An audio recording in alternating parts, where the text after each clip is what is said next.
Okay, welcome to episode 1 of Unremarkable Garage, Australia's least subscribed to podcast. My name's Travis, and this is. I'm Joel. How you going? You feel free to answer at home if you like. Yeah. All right, so If you're loud, we'll hear. what are we planning to do with another podcast?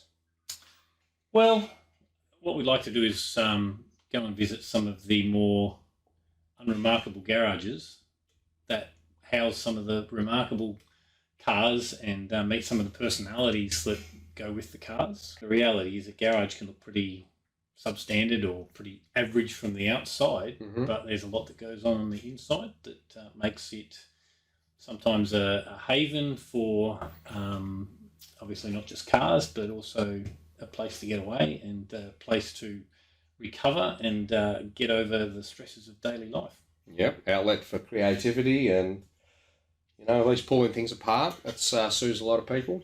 It does. Getting back together occasionally. Yes, I've got to work on that part. That's why we're friends, because you're a bit more of a finisher than I am. Today, what shall we talk about? I know, Trav. I mean, this is one of my projects at the moment. I think it's always good to have two projects on the go. Just two. I think two's kind of the minimum. Yeah.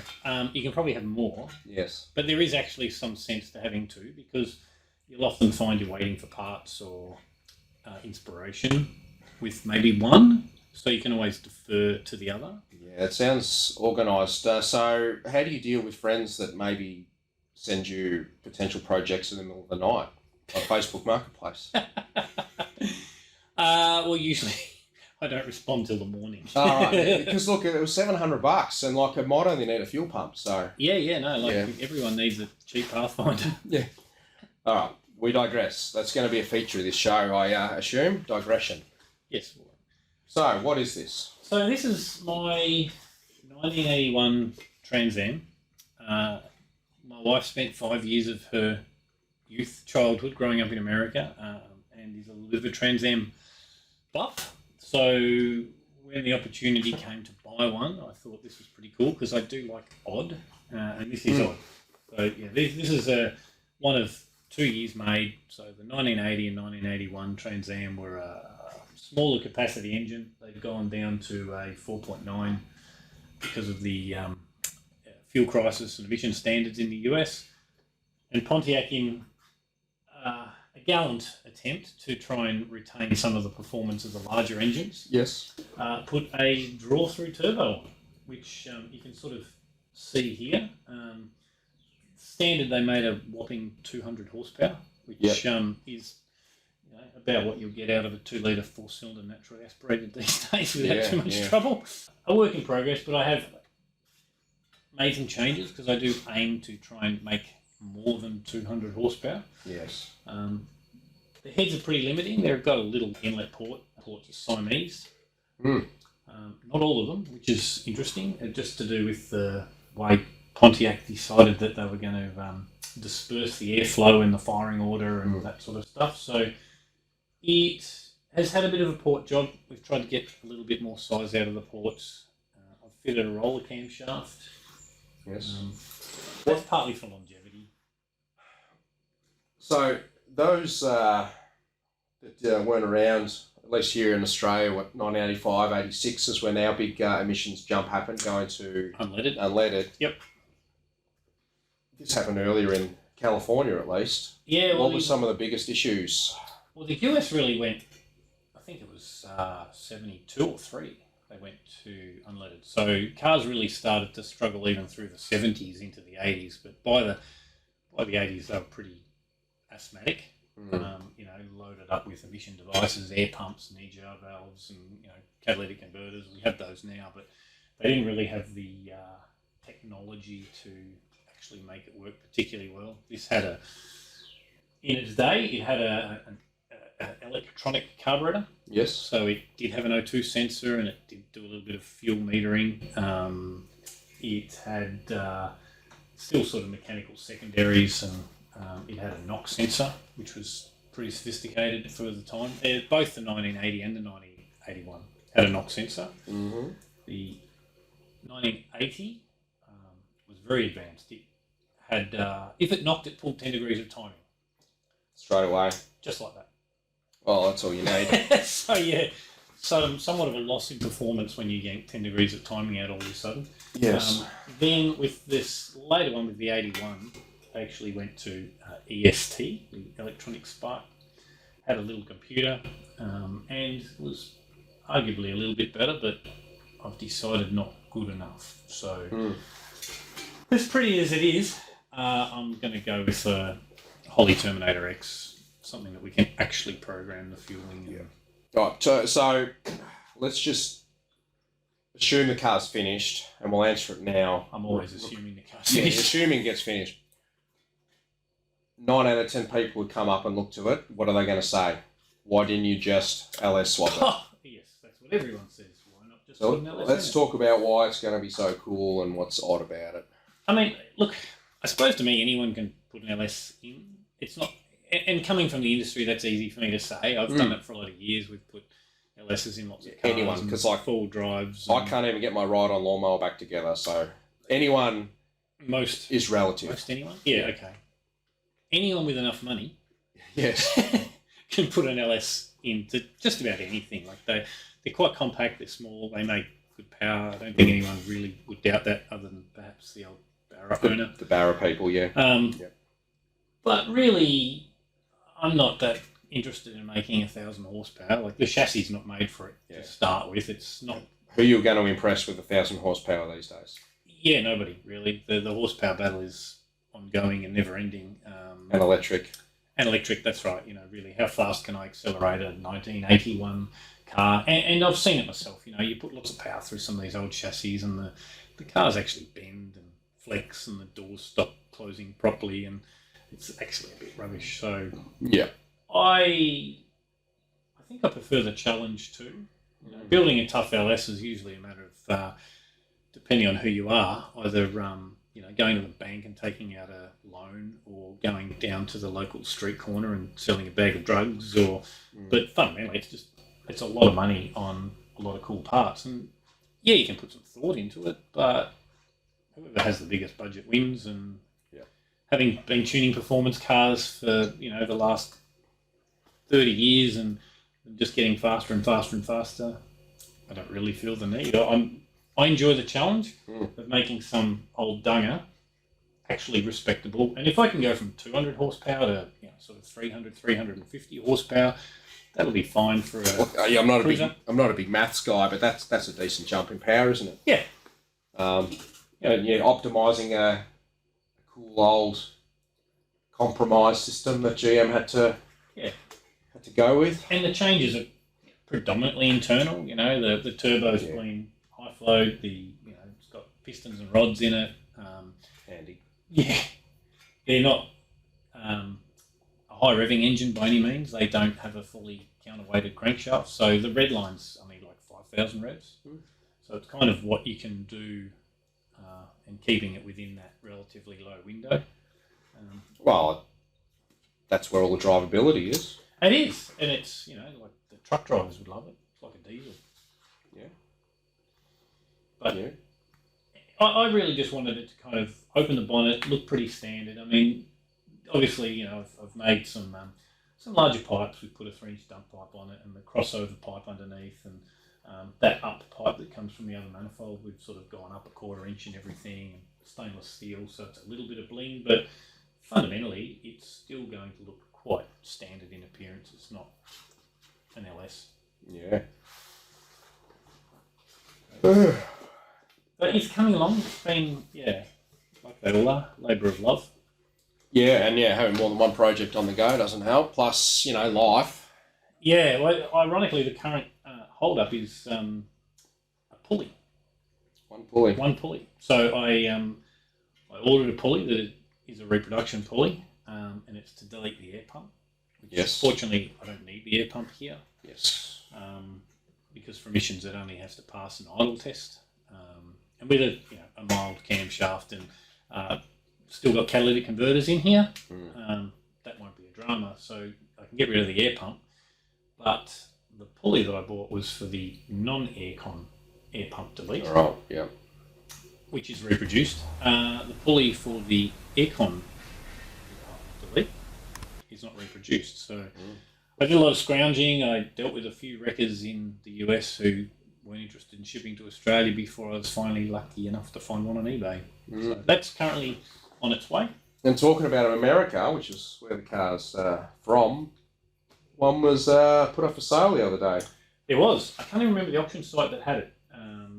But yeah, when it went for some 145,000 US, probably a little bit more finished than mine. But yeah, it kind of makes me feel that I'm not throwing all my money away. Yeah.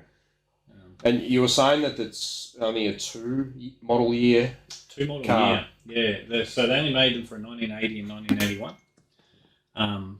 And in actual fact, like this being 1981 was a 1 year car for the interior. Right. So I was lucky enough to be able to get the original old stock cloth, which is a really bright red velour. So it's red on red on red on red. So you know how a generic muscle car guy, well, you know, this was the only green car with mag wheels and wood grain shift knobs made in the month of August 72. Therefore, it's a one-of-one car. Yes. You're getting pretty close to that just because it was a 1 year car. It was a 1 year car. There was, I don't remember the exact number, but it was under 10,000. They weren't sold in big numbers, which is kind of cool. Like, you know, those of us that can't afford to buy, you know, the Gullwing Mercedes. Or a tank car or something. One-of-one. Even the, you know, the Smokey and the Bandit, you know, sort of vehicle. That was going to be my other next question that you're going to get bombarded with. It's why didn't you paint it like Smokey and the Bandit? Well, ironically, when I bought it, it was. Yes. So it was black, and it was black on black because as much as the car was originally silver. So Jay-Z approved. Yes, it had been then painted black, and then painted black again. So stripping it was quite a challenge because there was layer upon layer and layer of paint. Painted over the stickers, which was pretty cool. So as I was peeling off the outer black, I could find the transfers from the lower. The Screaming Chook or whatever it's called. Yeah, the turbo things on the guards. Oh, yeah. It's got to have a turbo badge. Well, it's actually going to have the Screaming Chicken. With the 80s, it would have had turbo stickers, for sure. Oh, yeah, and, you know, pinstripes. And turbo pinstripes. Yep, ABS, not ABS, four-wheel disc brakes. Turbo under the disc brakes. Handles. Yeah, turbo wheels. Yeah, well, literal turbo wheels. Turbo wheels, that is the turbo wheel. Close-up shots incoming. Yeah. And there was a nice little California thing with the paint too. Yeah. What were they doing back then to try and save the planet? Emissions. So, in California, when they were painting the cars, in order to reduce the emissions from the paint, they were painting them in basically a water-based paint. Mm. And the problem was that was lucky to last the warranty period, lucky to last a couple of years. So all the painting was typically repainted. Mm. I'm sure that's not how it's done. It's a bit like the modern trend of 10-ton SUVs that are saving the planet because they've got big batteries in them. Yeah. So yes, if you can do it twice, that's obviously a lot more efficient than doing it once properly. Well, it becomes someone else's problem once it leaves a dealership. So true, they're doing their part and then dusting their hands of it. And honestly, quite weird because these cars were made in California, but couldn't be sold in California. This car in particular, because it didn't comply with the Californian emissions. For the turbo motor, it was only in California, whatever they call it, 49 state legal or something. So, made in California, but not able to be sold in California. So, I mean, when you're looking for these cars online, what do you want? A Nevada car, California car? So, it's definitely not a California car. Well, funny enough, up in the background, you can see the plates that were on it, and it was a California plate. Right. So, I don't know if at some point in time they allow them to be registered as they get older. We've got a 25-year rule, I think. Yeah. Might be older than that. It might be, but that's definitely past. Yeah. It did sit, I believe, for quite a number of years because when I bought the car, it was already in the country. Yeah, well, some of our other favourite podcasts out there, they talk about various ways that cars get either nationalised, federalised, or into different states. Yes. So I'm not 100% sure on the history. There was a couple of interesting little bits and pieces. Like it did have, it's been repaired now, but it did have a scar on both A pillars and in the sort of C pillar at the back on one side, which when I looked at it, looked a lot like what you would get if you ran through a boom gate. Oh, yeah. So it was a toll evader. I suspect it may have done some toll evasion. It sort of has the break off across the front of the screen and then a big gouge at the same height through. Oh, just on one side. Just on one side. So that sounds boom gate-ish. It sounds very boom gate-ish. Yeah. So we've had that fixed and a couple little tiny bits of rust, but pretty much it was a rust-free car. Just a little bit problematic around the T-tops. So, like where the water held in the seal or... Exactly. Yeah.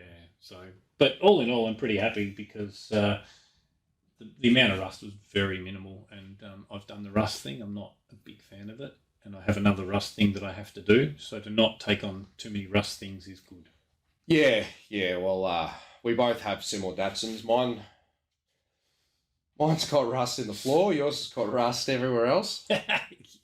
But like we keep saying, they're worth fixing, these ones. Correct. The rust is appreciating in value. Yep.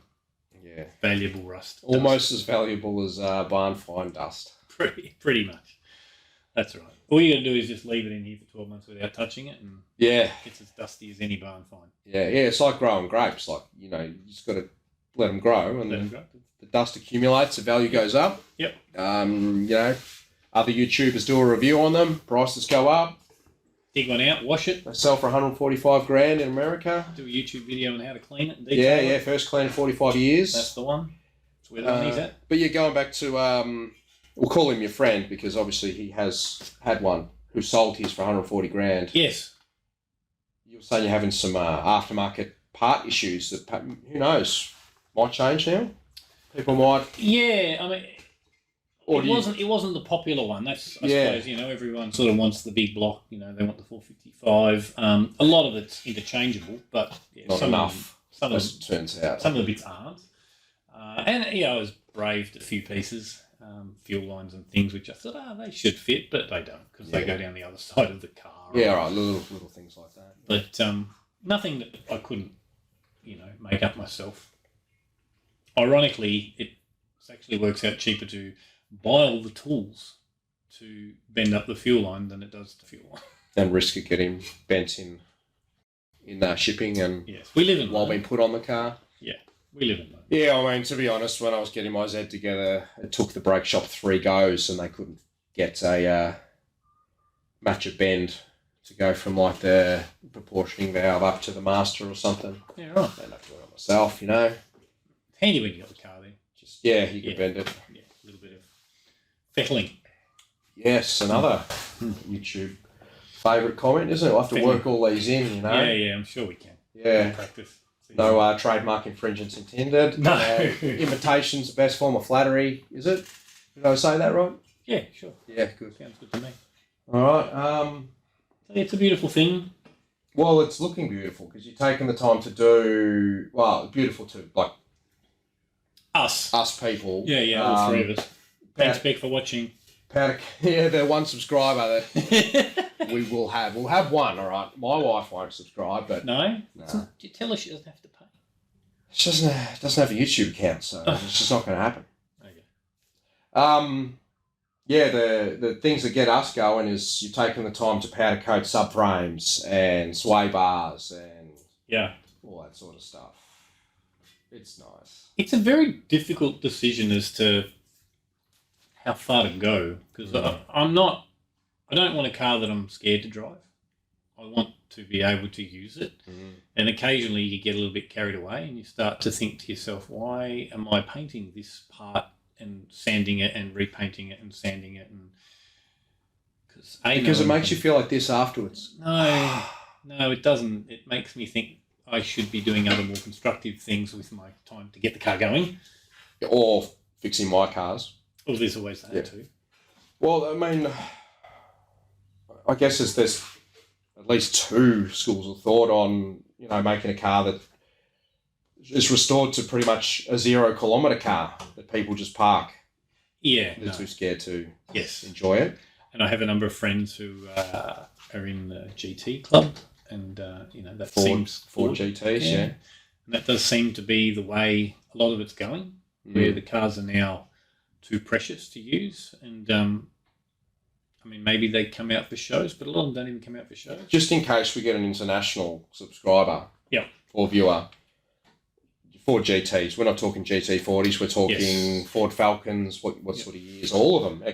XW models. Yeah, the XWs. EVs, the pinnacle of GT development for many years. BAs. They're all popular now. Yeah. But some of them are $1 million cars, and I suppose I can understand to a degree. But then you sort of think, well, what's the point of having it? Look. We can go off on that tangent. You can't walk around with a Picasso, but no, and it's worth $1 million. You can't take it when you go on and all that sort of stuff. So I want a car that's I can go out. The wife and I will go down the coast and have a nice lunch at the part of the go to the Portsea pub or go to a car show, and it's good to look at, but you're more than happy to just jump in it and go for a drive, and whether to drive through the hills or. Because this was the handling pack. This was as good This was the handling pack. That was Pontiac's solution to having no horsepower. Yeah, was to do everything they could to actually make it handle. So it's got great big fat sway bars on it, and it has the 4-wheel discs and turbo discs. They did make quite an effort, and I haven't had the pleasure yet. But for all reports, as far as this generation of car goes, it's not a bad car to drive. Yeah, look, I'm not a massive GM guy. Is this like the platform? Is it shared with any other Camaro? Okay, similar age Camaro. So what's that, like a B chassis or? Asking the wrong guy. We'll just put up a graphic showing. We'll fix that later. Yeah. Fix that later. Preparation's overrated, seriously. Yeah. Well, look, I did do some preparation, but it was about 3 months ago, and it's in a notebook that I brought. But then I sat down when we were setting up, sat it down, and now it's gone. It's gone. So. Yeah, my garage does that. It does that with notebooks, tools, parts. Time. We've had the door shut, so the dog didn't take it. Yeah. Quite often he does, but not this time. Yeah. So being the handling pack, besides going to the pub and car shows, if there was a suitably themed Motorcana or track day, I might get out. I'd love to. I actually think it would. I think it would be fun to whiz around a couple laps of the track. I do on the PlayStation. Yeah, you got this car on your PlayStation. You can't get the turbo. Oh, just the big block. Just the big block. Yeah. But it's a bit of fun. I guess you could detune the big block to. Yeah. You just turn it down to. Yeah. Well, ironically, they weren't particularly powerful either. But they were very torquey, and again, they didn't rev. But they could do a good skid, and they had a ton of torque. So they probably felt fast because of the torque, but horsepower was never the thing. Yeah. Things feeling fast is very relative. Yeah. Yeah. I feel fast if I ride a bike down a hill. So. Yeah, and they're geared to use the torque. Yeah. Okay. Very cruisy. It's the uniqueness of the turbo setup, the way it's it's not that uncommon for a single turbo V8 to be fed like that, but it's pretty rare for them to be a draw through. High mount, we can't get any higher. The mounting, it'd be bonnet mounted next. But no intercooler being draw through. Everything these days is going to be a blow through intercooled. It limits you, obviously, not having intercooler to some degree, because you don't have that ability to cool the air.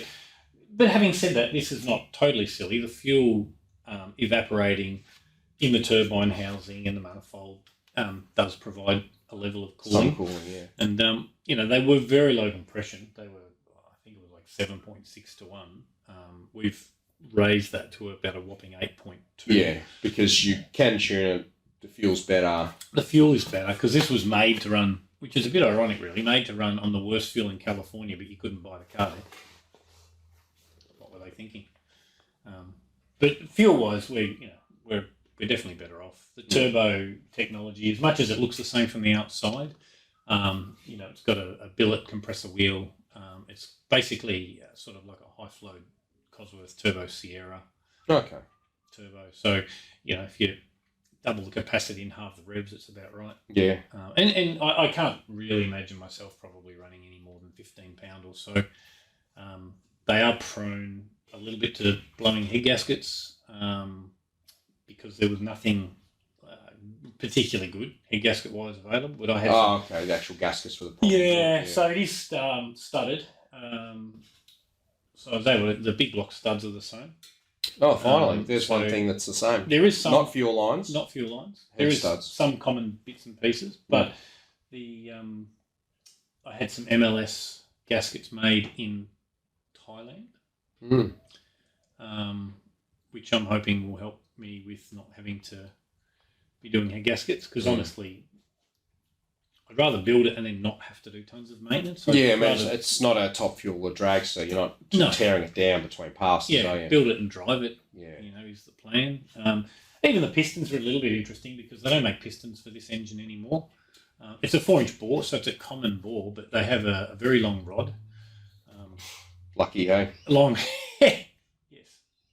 But not really what a long rod is optimally designed for. A long rod is actually better in a high speed, like a high revving application. So a narrower bore. Well, more if you have high speed. Okay. So basically the rod length affects the piston speed. So it's really a good thing if you have a high revving engine that gains, like 8,000 RPM. Like God's motor, the RB20 DET. Yeah. Yes. Loves to rev. But, with the rod piston combination, I still wanted to retain the longer rod. Otherwise you may as well just done a totally different motor. You want to keep a lot of those. I want to keep as much as I could. Optimise So a small journal, small block Chev, longer rod, so 6 1/4 rod with a 355 Holden piston. Oh. So it's a piston to suit a stroked Holden. That was to basically get the correct pin height so that we didn't have to be, decking heads or anything or decking blocks to, sort of get the combination and get the compression where we wanted it. And a small dish machined into the piston, a little custom dish. Not just to get the compression right, because that was what the factory did. They had a quite a large dish in the piston, but that was designed to optimize the shape of the combustion chamber. So I've tried to replicate that. Reverse Hemi piston. Sort of, yeah. Kind of looked like someone took a scoop with an ice cream scoop out of the piston. Oh, right, okay. Was that because bits of valve were in there at some point? No. It did throw a rod.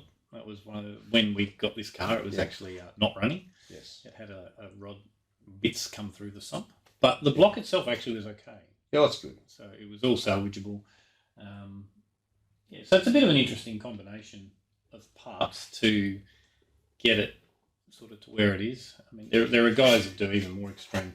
Well, I'm happy with where we're at. I mean, you're saying that it's an interesting combination of parts. I mean, it's that from the start.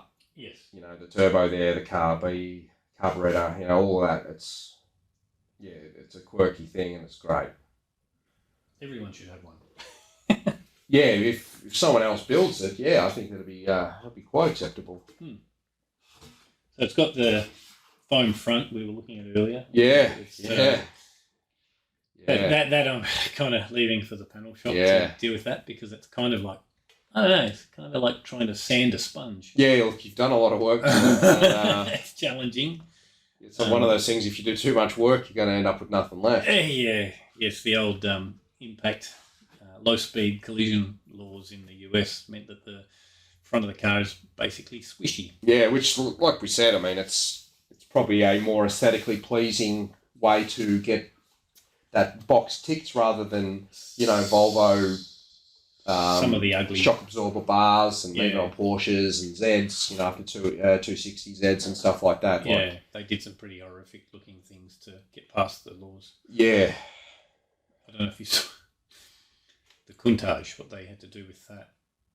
No, I'll have to look that up. It's got this weird kind of bumperette thing that sticks up. It kind of is designed to look a bit like a wing. Right. Okay. That's going to be some. That's going to be some good viewing then. Yeah, the Countach. Yes, that's a bit interesting. But no, and honestly, of the body parts and things, like interior parts, most of it you can get reproduction, so that is pretty good. Yeah. And it's the old Aussie dollar's not that flash. Thank you, COVID, for smashing the cost of shipping. Yeah. Thanks. That's been great. Yeah, so it's definitely been a little bit trickier, and I have to be a little bit more careful about what I order. And Well, I mean, going back to the COVID thing, I mean, the old Unremarkable garage, they were filled during the lockdowns and things. So Totally. wasn't just you. I think it was the hobby as a whole. Yeah, I mean this I bought prior, Yeah. but COVID did provide the time and inspiration to make it start on it. Yeah. And we hear from, not that we hear from them, it's like they write in, to the show or anything, but Not yet, anyway. Rhetorically speaking, lots of smaller suppliers and I guess some workshops were busier because people were like, "Oh, I'm finally wrenching in the garage and need parts." Yeah, and the kind of well, certainly here in Victoria, the essential services of automotive repair meant that there was certainly a lot of people that were getting essential camshafts and heads and superchargers and turbos and things because they had the cash. If you were working, you couldn't holiday, you couldn't go out for dinner. Yep. So there was a bit of a mad rush, but unfortunately the mad rush seems to have come to an equally mad halt. Yeah. Yeah, I'm just glad that all those vapors who work in food delivery could get a crackle tune or a ghost cam tune during the lockdowns. I mean, my heart would be broken if they had to miss out. Yeah, devastated. Yeah. You love that shit. No. Oh, it's terrible. No. Coming certainly from tuning, no, not a huge fan. Well, at some point we're going to have a big discussion. It'll be mostly one way because, the only thing I can tune is a rotary dialed radio. You'll have to show me that. Yeah, no, I'm keen to see that. It makes these little... Yeah. We're going to talk about some of the interesting stereotypes of the tuning game, both companies and customers. And even just not tuning. There was a funny little incident even just at the Highball car show recently with a Lexus that got stuck on a speed hump. Oh, yeah. I didn't see that. I know the conversation you're talking of, and I... apparently an excessive amount of stance. Yeah. Suffered from overstancing. Yeah, overstancing. It's the sort of thing you don't want to do on a wet floor. No. Or a dog on lino. You want to be in your trackies for that. All right, so that's where the Pontiac's at the moment. That's it. I think if this episode makes the cut, which is going to be Joel editing it, if it gets to air, that's the end of episode 1. So just me. Yep. For now. Yeah, no, if you yeah, totally. Just, I mean, edit that Trav character. Yeah. We've still got lots to do. Obviously, this is very entry level where we're at the moment. We're throwing a bit of a logo together. We're talking about an intro.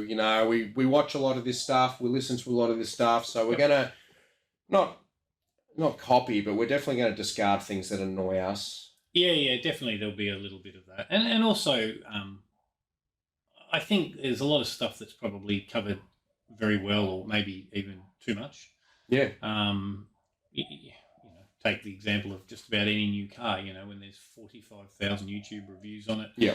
I don't think we need to do that, but no, there's lots of cool old cars that we have. Niche cars. We'll wedge into the niches. Yeah. With cars, people, trends. Yeah, given that we are weird and we like weird. Yes. And I have other weird cars, and we can certainly look at those, and we can look at some of your weird cars. Yep, we'll look at mine at some point. We'll look at yours at some point. If you have a weird car. Yeah, but at the same time, we're not going to assume that exposing a weird car, we're going to bump up values and price out all the other enthusiasts either. So no, it's not going to be an unremarkable garage tax. I thought that was what we were doing. I thought we were just trying to pump up the value of our cars. Yeah. Well, no, you're not ready to sell yet.